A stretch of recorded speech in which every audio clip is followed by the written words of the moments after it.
আজকের এই অনুষ্ঠানে সম্মানিত সকল উপস্থিতিবৃন্দ, আসসালামু আলাইকুম। প্রথমেই আমি আপনাদের সকলকে, সম্পাদকবৃন্দ, সাংবাদিকবৃন্দ, সংবাদপত্রের মালিকবৃন্দ সহ বীর সাংবাদিকবৃন্দ সহ যারা উপস্থিত আছেন, প্রথমেই আপনাদের সকলকে আন্তরিকভাবে আমি ধন্যবাদ জানাতে চাই।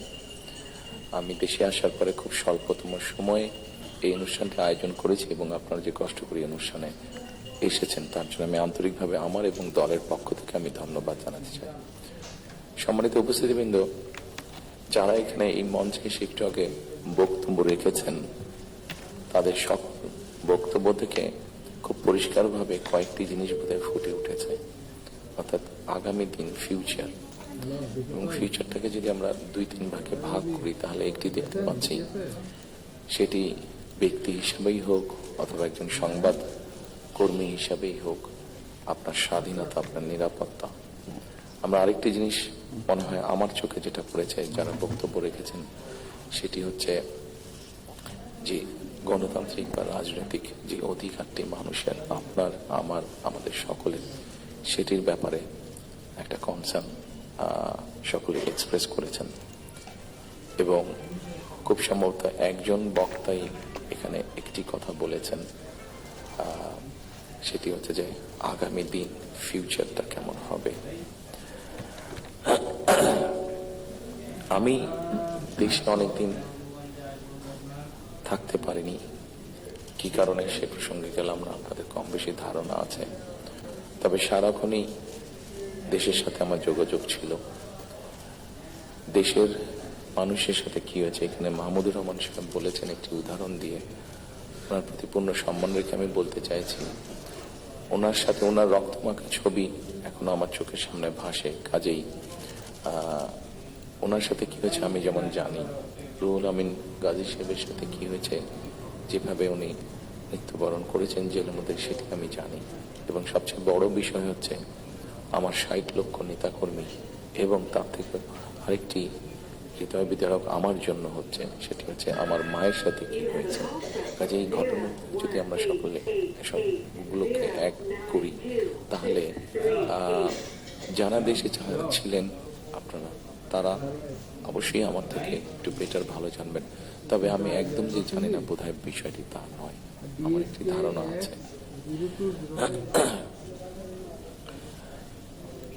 সম্মানিত উপস্থিতিবৃন্দ, যে কথাগুলো প্রায় সকলেই বলে গিয়েছেন, এই কথাগুলো যদি আমরা আলোচনা করাই যাবে অনেকক্ষণ ধরে।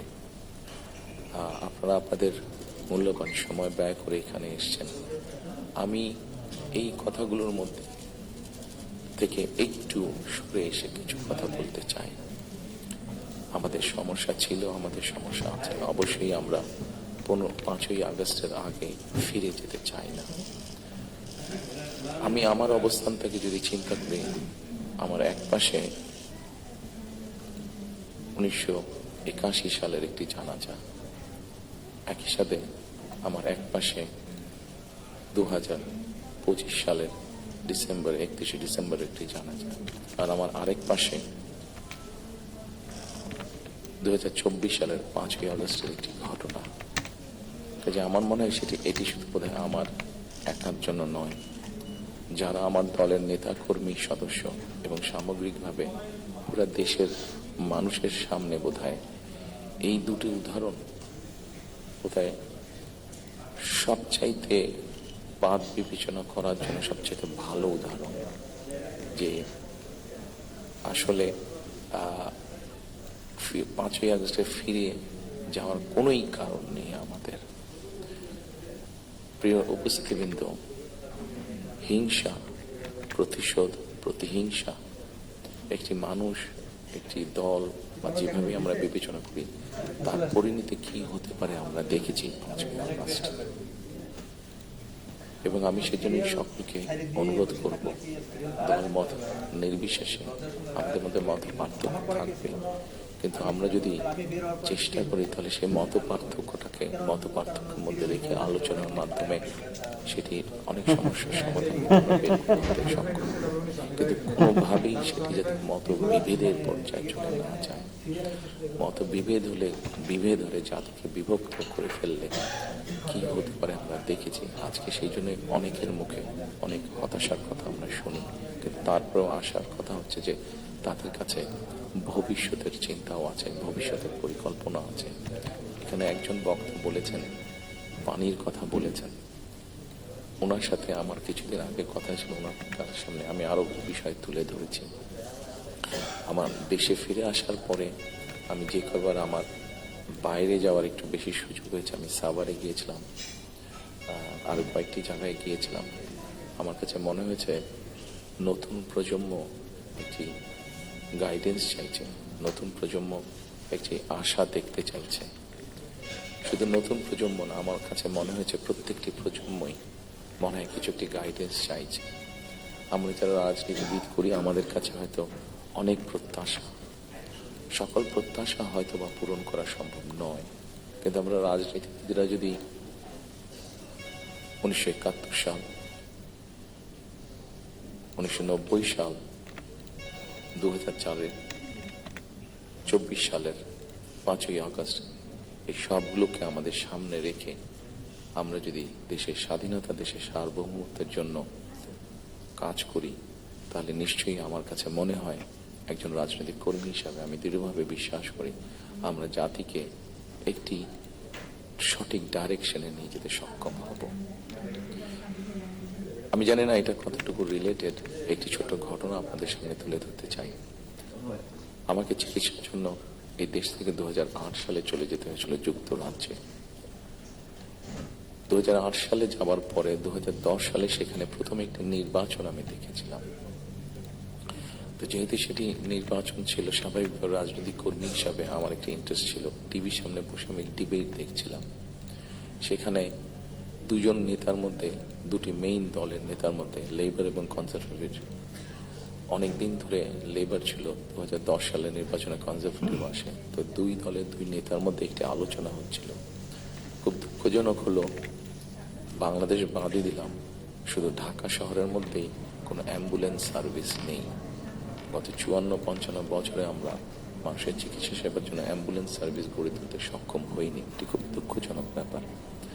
তো এই অ্যাম্বুলেন্স সার্ভিস নিয়ে দুই নেতার মধ্যে তখন কথা হচ্ছিল। খুব সম্ভবত তখন যতটুকু আমার মনে আছে, তখন এমার্জেন্সির জন্য অ্যাম্বুলেন্স সার্ভিস কল করলে 20 মিনিটের মতন সময় লাগতো আসতে অ্যাম্বুলেন্সের। একজন বলছে 20 মিনিট লাগে, এটাকে আমরা 19 মিনিট করবো। আরেকজন বলছিল যুক্তি তর্ক দিয়ে যে 20 মিনিট লাগে, এটাকে আমরা 15 মিনিটে নিয়ে আসবো। অর্থাৎ একজন 1 মিনিট কমাচ্ছে, একজন 5 মিনিট কমাচ্ছে। এই কাজটি তারা তাদের জনগণের জন্যই করতে চাইছে। আমার মনে হয় এখানে যেটা একটু আগে মাহফুজ আলম সাহেব যে পানির কথাটি বললেন, খুব সঠিকভাবে বলেছেন। ঠিক এখন যেভাবে চলছে এইভাবে যদি চলে, আমার যতটুকু ধারণা আগামী 10 থেকে 15 বছর, হার্ডলি 20 বছর পরে ঢাকা শহরে কোনো জায়গায় থেকে পানি আমরা পাবো না। আমাদের বুড়িগঙ্গা নদী সম্পূর্ণ রকম পলিউটেড, 100% পলিউটেড। শীতলক্ষা নদী 50%-এর মতন পলিউটেড। এখন মেঘনা নদী থেকে পানি আনার চেষ্টা করা হচ্ছে, আসছে বোধহয় একটা প্রজেক্ট কাজ হচ্ছে, কিন্তু এটার পানি আগামী 10 থেকে 15 বছরের মধ্যে পলিউটেড হয়ে যাবে। ঢাকা শহরে যে 3.5 কোটি মানুষের মতন মানুষ বাস করছে, এদের কেউ পানি পাবে না। পানির অপর নাম জীবন। সারা দেশে যদি এই সমস্যা শুরু হয়, তাহলে বিষয়টি কত ভয়াবহ হতে পারে। আমার মনে হয় এইরকম বিষয়গুলি নিয়ে বোধহয় এখন আলোচনা হওয়া উচিত, সেটি সংসদে হোক, সেটি বিভিন্ন সেমিনারে হোক। কারণ তা না হলে একটি ভয়াবহ ভবিষ্যৎ আমাদের সামনে অপেক্ষা করছে হয়তোবা, which is very unwanted. সম্মানিত উপস্থিতিবৃন্দ, একই সাথে আমরা যদি একটু খেয়াল করে দেখি, আমাদের 20 কোটির মতন মানুষ এই দেশে, এবং এই দেশে 20 কোটি মানুষের মধ্যে একটি বড় অংশ হচ্ছে তরুণ সমাজের সদস্য।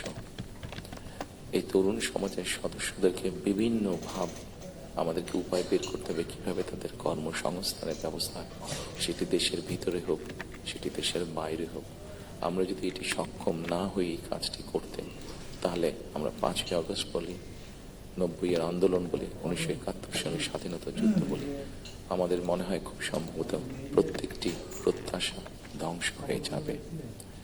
এখানে একজন সংবাদকর্মী, নারী সংবাদকর্মী, নারীর নিরাপত্তা বা নিরাপত্তা নিয়ে কথা বলেছেন উনি। আমরা মনে করি নিরাপত্তা শুধু নারীর না, নারী পুরুষ উভয়ের ক্ষেত্রে হওয়া উচিত।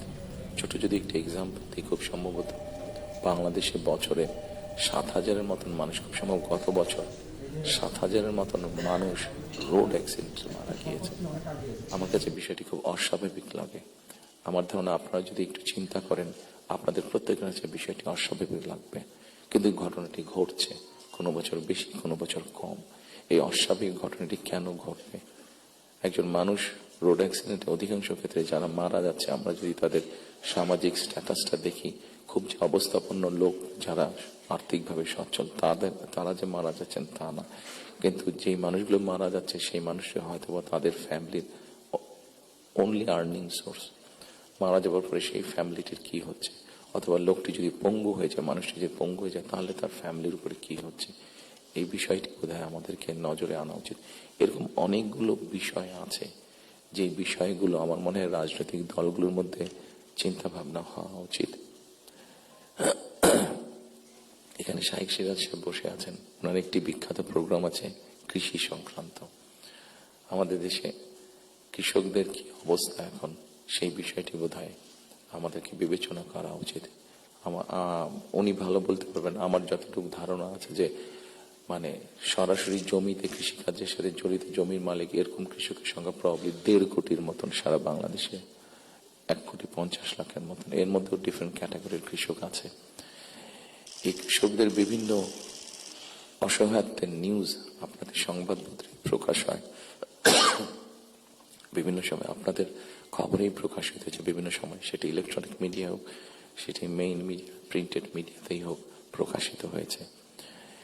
এদের ব্যাপারে আমি আমার বিগত সরকারের কথা বলবো, আমার দলের বিগত সরকারের কথা বলবো। সেই সরকার বিভিন্ন সময় বিভিন্ন পদক্ষেপ গ্রহণ করেছে। এত বিশাল সংখ্যক মানুষ, যারা 20 কোটি মানুষের খাওয়া পড়ার ব্যবস্থা করছে, খাওয়ার অন্যের সংস্থান করছে, সেই এত বড় সমাজটাকে কিভাবে সাপোর্ট দেওয়া যায়, তাদের হয়তো সেভাবে বলার সুযোগ নেই। এখানে আপনারা সংবাদপত্রের যারা কর্মী আছেন, আপনারা আপনাদের কিছু সমস্যার কথা বলেছেন। আপনাদের সমস্যাটা আমাদের জন্য শুনতে জানতে সহজ হয়, বিকজ আমাদের জন্য একটা ভেন্যু আছে যেখানে আমরা আলাপ করতে পারি। কিন্তু ওই কৃষকগুলো যাদের কোনো ভেন্যু নেই, যারা এরকম একটা প্রোগ্রাম অর্গানাইজ করতে পারছে না, তারা কিভাবে বলবে কথাগুলো? কাজে তাদের কথাটাও তো আমাদেরকে জানতে হবে। কাজে এই বিষয়গুলি, সম্মানিত উপস্থিতিবৃন্দ, আমার মনে হয় এই সকল এরকম আরো অনেকগুলো বিষয় আছে। আমরা নারীর স্বাধীনতার কথা বলছি। বেগম রোকেয়া নারীর শিক্ষার জন্য আন্দোলন করেছিলেন। মরহুমা বেগম খালেদা জিয়া নারীদের শিক্ষার ব্যাপারটা নিশ্চিত করেছিলেন। পরবর্তীতে আগামী নির্বাচনে ইনশাল্লাহ জনগণের ম্যান্ডেট নিয়ে আমরা সরকার গঠনে সক্ষম হলে আমাদের একটি পরিকল্পনা রয়েছে, এই যে নারীরা শিক্ষিত হয়েছে এদেরকে অর্থনৈতিকভাবে স্বাবলম্বী করে গড়ে তোলা। একটু আগে আমি যে ফ্যামিলি কার্ডটা বলেছিলাম, সেটির লক্ষ্য বা উদ্দেশ্য হচ্ছে সেটাই, এই নারী সমাজকে গড়ে তোলা। আমাদের হিসাব মতে বাংলাদেশে 4 কোটি ফ্যামিলি আছে। আমরা যদি পরিবার হিসাবে ভাগ করি, এবারে যে একটি পরিবারে 5 জন করে সদস্য ধরা হয়েছে।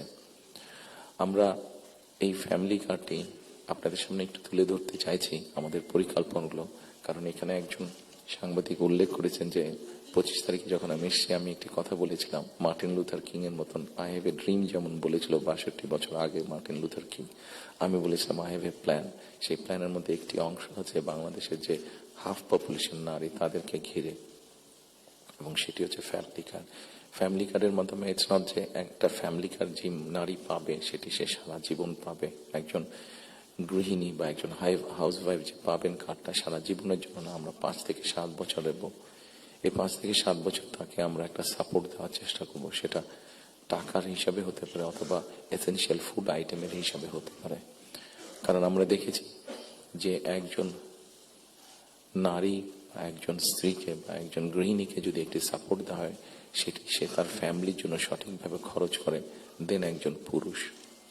এবং আমরা রিসার্চে দেখেছি যে যদি 5 থেকে 7 বছর দেওয়া যায়, তাহলে সে যেই অর্থটা তার হাতে জমা হয়, সে মূলত 3টি কাজে খরচ করে। প্রথমত তার ফ্যামিলির স্বাস্থ্যের পেছনে, দ্বিতীয়ত তার ফ্যামিলির ছেলে মেয়েদের শিক্ষার পিছনে, তৃতীয়ত সে যে অর্থটা জমা করতে পারে সেটি সে ছোট ছোট ভাবে ইনভেস্ট করে। খুব স্বাভাবিকভাবে এইভাবে যখন সে ইনভেস্ট করা ধরবে, স্বাভাবিকভাবে তার গ্রামের লোকাল ইকোনমিটা স্ট্রেংথেন হবে, তার উপজেলার ইকোনমিটা স্ট্রেংথেন হবে, তার জেলার ইকোনমিটা স্ট্রেংথেন হবে, তার পরিবারটা শিক্ষিত এবং তার পরিবারটা যদি হেলদি হয়, এইভাবে পুরো গ্রামটা হবে, এভাবে পুরো উপজেলাটা হবে, এইভাবে পুরো জেলাটা, বিভাগ, একসময় গিয়ে দেশটা হবে।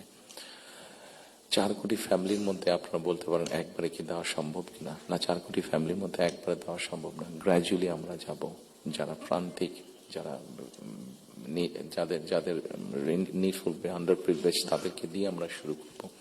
এই কার্ডটি আমরা, আপনারা জিজ্ঞেস করতে পারেন হয়তো কার্ডটি কাদেরকে দেবেন। আমরা কার্ডটি জেনারেল রেখেছি, ইউনিভার্সাল রেখেছি, কারণ আমরা অতীতে দেখেছি বিভিন্ন সময় বিভিন্ন সোশ্যাল সেফটি নেটওয়ার্কের আওতায় যাদেরকে নিয়ে আসা, বিভিন্ন ক্যাটাগরি করা হয় এবং সেখানে কারাপশন দেখা দেয়। সেই জন্য আমরা এটি জেনারেল রেখেছি। এটি একজন গ্রামের কৃষকের স্ত্রী যেমন পাবে, ইমাম সাহেবের স্ত্রী যেমন পাবে, প্রাইমারি স্কুলের শিক্ষকের স্ত্রী যেমন পাবেন, ঠিক একইভাবে ডিসি সাহেবের স্ত্রীও পাবেন, এসপি সাহেবের স্ত্রীও পাবেন। তবে আমরা দৃঢ়ভাবে বিশ্বাস করি ডিসি সাহেবের স্ত্রী বা এসপি সাহেবের স্ত্রী নিশ্চয়ই ওনারা নেবেন না, কারণ ওনাদের ওইটি প্রয়োজন হবে না। কারাপশনটাকে যাতে মানে একটা স্প্রেড না করে, কারাপশনটা যাতে স্বাভাবিক একটা পর্যায়ে থেকে, কিছু তো অ্যানোমালিজ হতে পারে, সেটি আমরা গ্র্যাজুয়ালি ঠিক করব। ঠিক এভাবে কৃষকদেরকে হেল্প করার জন্য আমরা কৃষি কার্ড করেছি। একটি বড় সমস্যা হচ্ছে হেলথ ইস্যু। বাংলাদেশে 20 কোটি মানুষ। আমরা স্লোগান দিয়ে হয়তো বলতে পারি যে সকলের জন্য স্বাস্থ্যের ব্যবস্থা করব, আমরা সকলকে স্বাস্থ্য সুবিধা আমরা দিব। এখানে আপনারা অনেকেই আছেন যারা আপনারা ইউকেতে গিয়েছেন, যেহেতু আমি ইউকেতে অনেকদিন ছিলাম, স্বাভাবিকভাবে আমি তাদের বিষয়টি আমার নজরে বেশি পড়েছে। তাদের ওখানে বৈধভাবে যে কোনো মানুষ থাকে, তাকে তারা পূর্ণ হেলথ সার্ভিস দেয়, সেটা যে কোনো ধরনের, সেটা বাইপাস হোক, কার্ডিয়াক হোক, ক্যান্সার হোক, সব রকম চিকিৎসা তারা দেয়। এখন আমরা কিন্তু এখন দেখা যাচ্ছে যে এই কাজটা করতে গিয়ে ইউকের মতন দেশগুলো, ইউরোপের যে ডেভেলপ দেশগুলো আছে, তারাও হিমশিম খাচ্ছে। তারা এখন যেটা চাচ্ছে সেটা হচ্ছে প্রিভেনশন। তারা হিসাব নিকাশ করেছে যে একজন মানুষ অসুস্থ হলে তাকে যদি হাসপাতালে নিয়ে আসা হয়, তাকে যদি ওষুধ দেওয়া হয়, ডাক্তার, নার্স, হসপিটালে বেড, সবকিছু, তাতে খরচ অনেক বেশি হয়। কিন্তু যদি প্রিভেনশন করা হয়, মানুষকে যদি সচেতন করা হয় যে এই খাবারগুলো খেও না, তাহলে তুমি কিডনি প্রবলেম হবে না, এই খাবারগুলো খেও না তাহলে তোমার হার্ট প্রবলেম হবে না, এই খাবারগুলো খেও না তাহলে তোমার ডায়াবেটিক হবে না।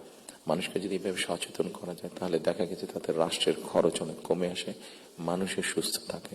এবং এটার উপর বেস করে, যেহেতু ইউরোপে এই কাজটা চলছে, এটার উপরে বেস করে আমরা হেলথ কেয়ারার অ্যাপয়েন্ট করতে চাই। এবং এই হেলথ কেয়ারের অ্যাপয়েন্টের আরেকটি মূল লক্ষ্য উদ্দেশ্য হচ্ছে এরা যেরকম বেসিক ট্রেনিং পাওয়ার পরে গিয়ে মানুষকে সচেতন করবে, অ্যাট দ্য সেম টাইম সম্মানিত উপস্থিতিবৃন্দ, আরেকটি বিষয় বোধহয় আমাদের নজরে খুব আনা প্রয়োজন। একটি বিষয়, খুব ভয়াবহ পরিস্থিতি। মাহফুজ আলম সাহেব যেরকম পানির কথা বলেছেন, সেরকম আরেকটি ভয়াবহ পরিস্থিতি হচ্ছে যে আমাদের জনসংখ্যা যেভাবে বাড়ছে, আমরা যে সৌদি আরব বা কুয়েতের সবগুলো তেল খনিও এখানে নিয়ে আসি, তাহলে হয়তো আমরা এই এত রিসোর্স দিয়ে আমরা এত মানুষকে সমস্যার সমাধান করতে পারবো না। সেই জন্য আমাদেরকে অবশ্যই পপুলেশন কন্ট্রোলে যেতে হবে, আমাদের দেশের জনসংখ্যাকে সীমাবদ্ধতার মধ্যে আনতে হবে। এবং সেই জন্য এই হেলথ কেয়ার যে নিয়োগ হবে, এই হেলথ কেয়ারের শতকরা 80 থেকে 85% আমরা 1 লক্ষের মতন আমাদের টার্গেট নিয়োগ করা। এই হেলথ কেয়ারের 80 থেকে 85% আমরা নারী কর্মীকে নিয়োগ করতে চাই, যাতে নারী কর্মীরা গিয়ে ঘরে ঘরে বোঝাতে সক্ষম হন যে কি জন্য প্রয়োজন হাইজিন মেনটেন করা এবং পরিবারকে সুস্থ রাখা, এট দ্য সেম টাইম পরিবারকে একটি রিজনেবল সাইজের মধ্যে রাখা, পরিবারের সদস্য সংখ্যা।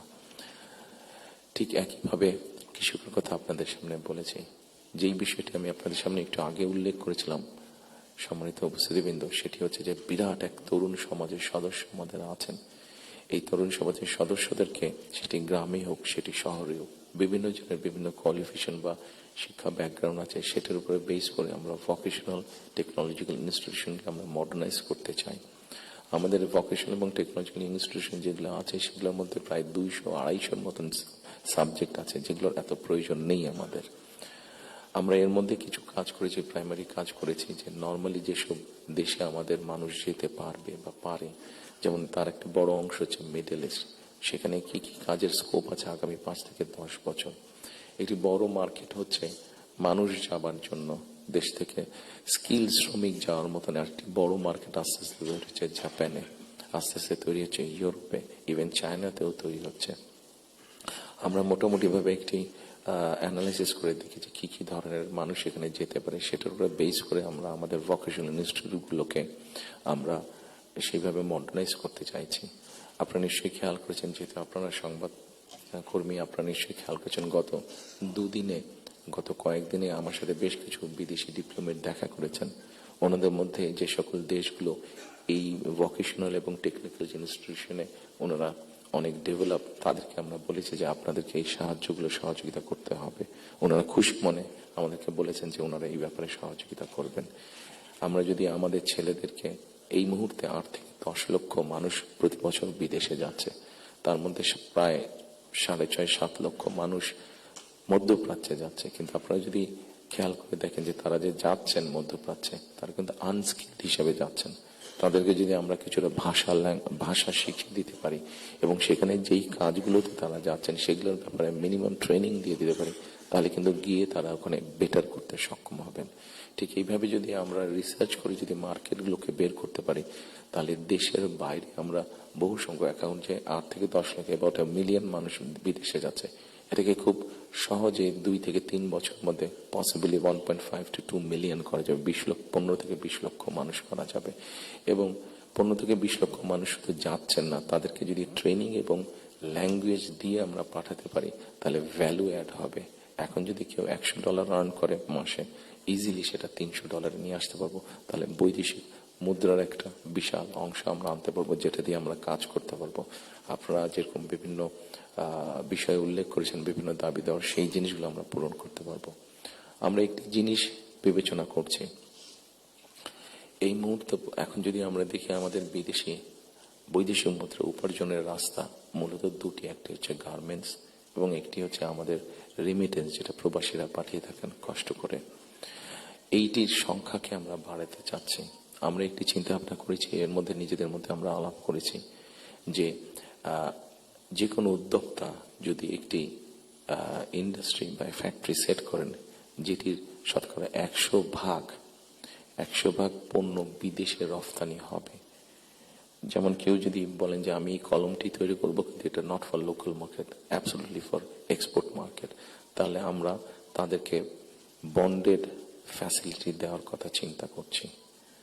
আমরা যদি বন্ডেড ফ্যাসিলিটিটা তাদেরকে দিতে পারি, আমাদের হিসাব বলে, আমাদের রিসার্চ বলে, তাতে এক্সপোর্টের সংখ্যা যেরকম বৃদ্ধি পাবে, তাতে উদ্যোক্তারাও খুশি হবে এবং উদ্যোক্তারা যখন এখানে কোনো মিল কারখানা তৈরি করবেন, সেক্ষেত্রে আমরা আমাদের বহু বেকারের কর্মসংস্থান তৈরি করতে পারবো।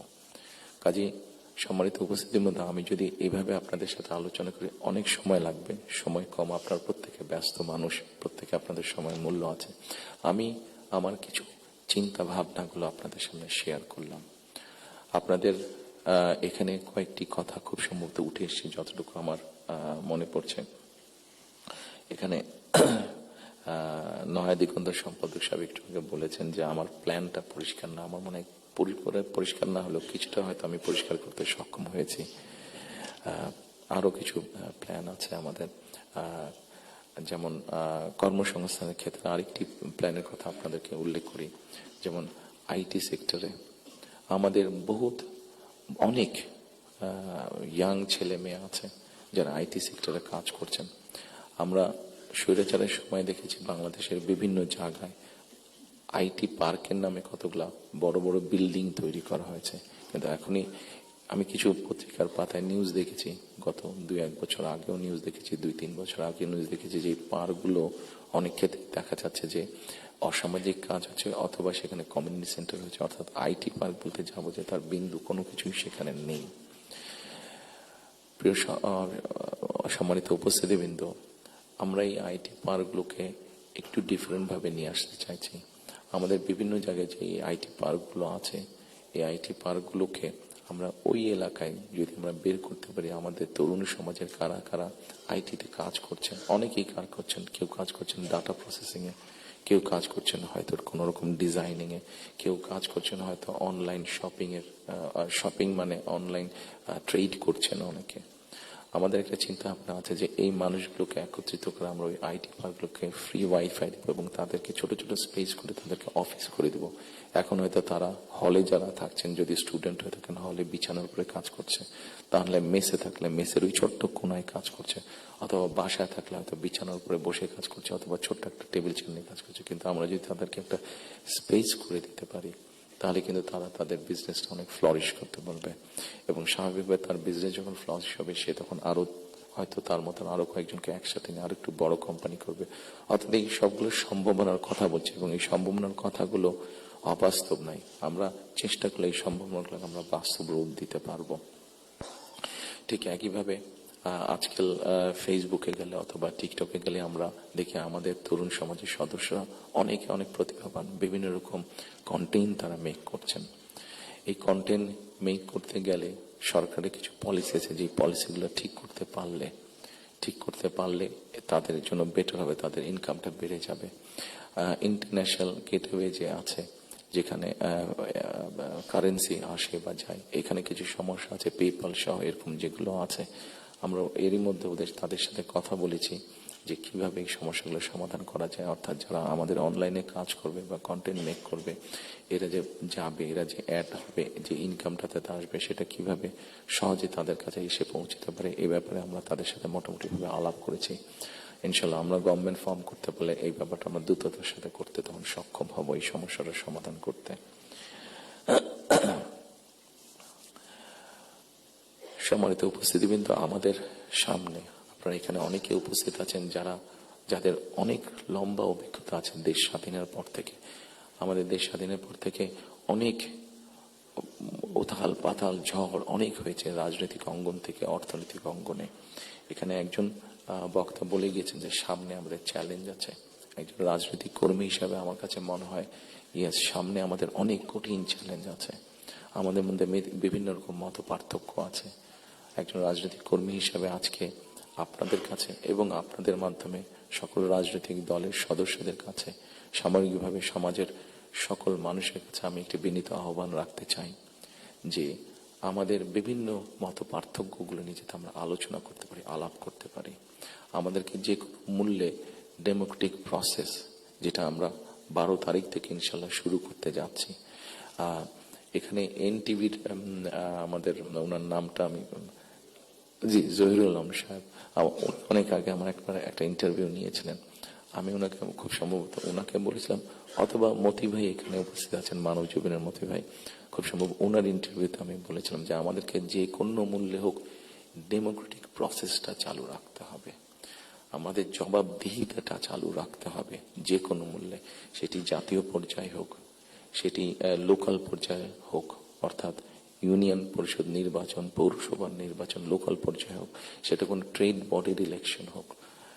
আমার ব্যক্তি যেটা বিশ্বাস, আমরা যে কোনো মূল্যে যদি এই যে জবাবদিহিতাটা, গণতান্ত্রিক প্রসেসটা যদি আমরা কন্টিনিউ করতে পারি, অনেক বেগ হয়তো আসবে, অনেক কঠিন হবে, কিন্তু একটা সার্টেন টাইম পর পর আমরা যদি গণতান্ত্রিক প্রসেসটাকে কন্টিনিউ করে যেতে পারি, তাহলে নিশ্চয়ই আমরা অবস্থার পরিবর্তন ঘটাতে সক্ষম হব। এবং আরেকটি কথা, কাউকে আঘাত না করি আমি বলতে চাইছি, কোন রাজনৈতিক দলের নেতা সদস্য কাউকে আমি আঘাত করতে চাইছি না। আমি আমার চিন্তাটা শুধু ওনাদের সামনে তুলে ধরতে চাইছি যে আসুন আমরা দেশের মানুষের শিক্ষা, দেশের মানুষের স্বাস্থ্য, দেশের নারীদের অধিকার, এম্পাওয়ারমেন্ট, কর্মসংস্থান, পরিবেশ, সবকিছু মিলিয়ে এই যে বিষয়গুলো, যেটি একটি সাধারণ মানুষের জন্য প্রযোজ্য, আমরা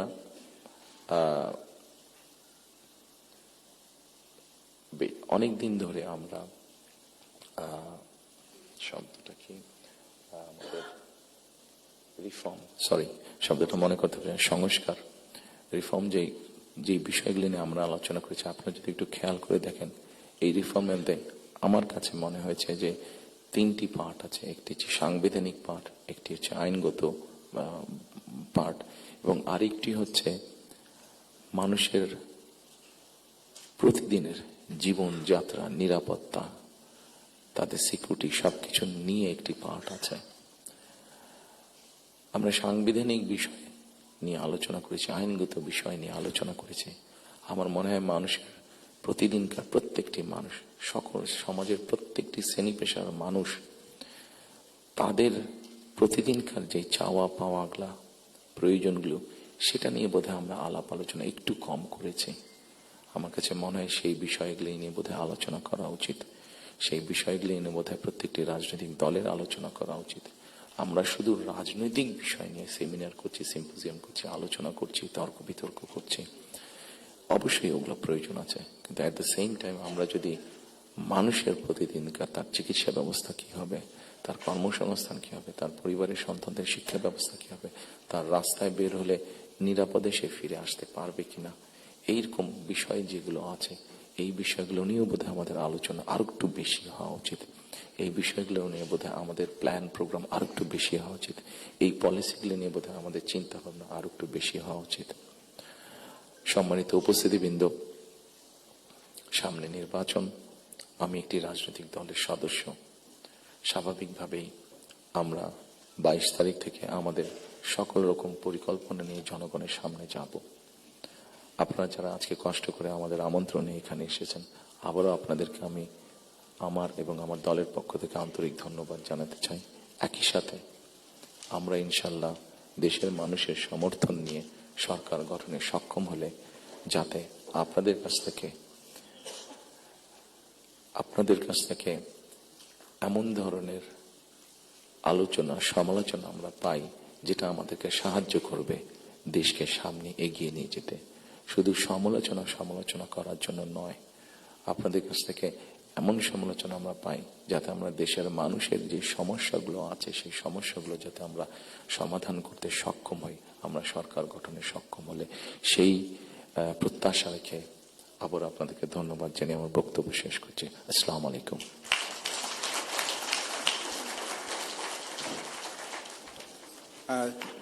ধন্যবাদ চেয়ারম্যান জনাব